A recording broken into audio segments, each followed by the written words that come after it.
I don't think the Equestria Girls universe could carry a spin-off series. It'd be too easy to repeat morals from Friendship is Magic, and it'd get old pretty fast. By the time you submit yours, it'll just look like you copied us. I knew it. These specials aren't bad, but I hope they don't spawn a spin-off series. Keep the annual movies, please, Equestria Girls.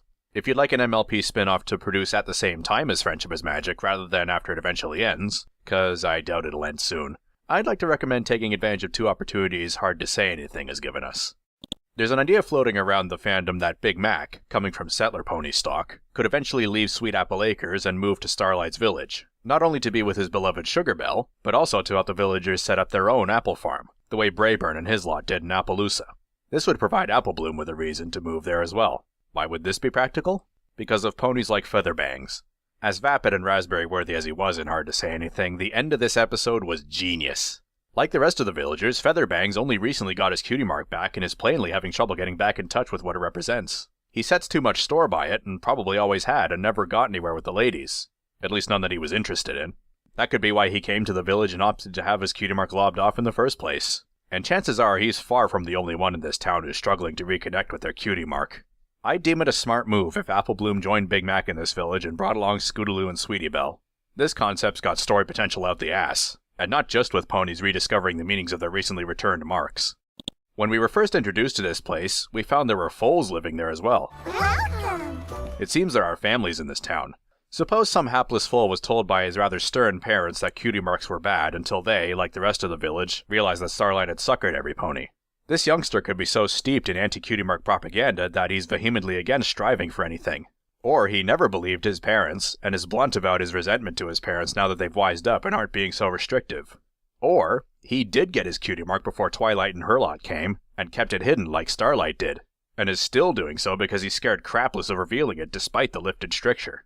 Suppose an old, slow, forgetful mare never really understood her cutie mark, never realized her potential, and went to live in the village as a sort of shameful retirement. Now that it's back and the Crusaders help her discover what it symbolizes, she feels it's too late for her to make any sort of meaningful contribution to society, and the CMCs are hard-pressed to convince her that she's not wasted her life, because they're not convinced themselves.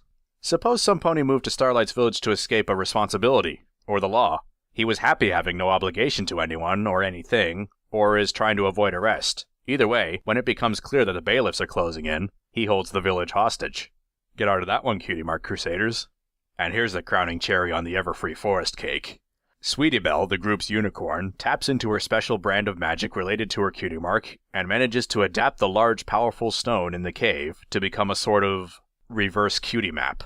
Instead of any of the Crusaders' symbols splitting and indicating where there's a cutie mark problem anywhere in Equestria, any pony in Equestria who's experiencing a cutie mark problem's symbol splits and leads them to the cave and the village, where the Crusaders endeavor to help them understand their destiny. And so Starlight kind of gets her wish. We hope someday every pony in Equestria will make a pilgrimage here to our little village. I'm still struggling to think of a way this reverse cutie map can summon a struggling blank flank. Oh. I'm Brass Polish, thanks for watching, and I hope this provides an ironclad reason to finally give this village a f***ing name. Hey, Carmen, what does finger bang mean anyways? I heard it on HBO. It means like, when you pretend to use your finger like a gun or something. Okay, Kenny, what does finger bang mean then? What? Who the hell would do that? Jesus Christ, grow up, Kenny, would you?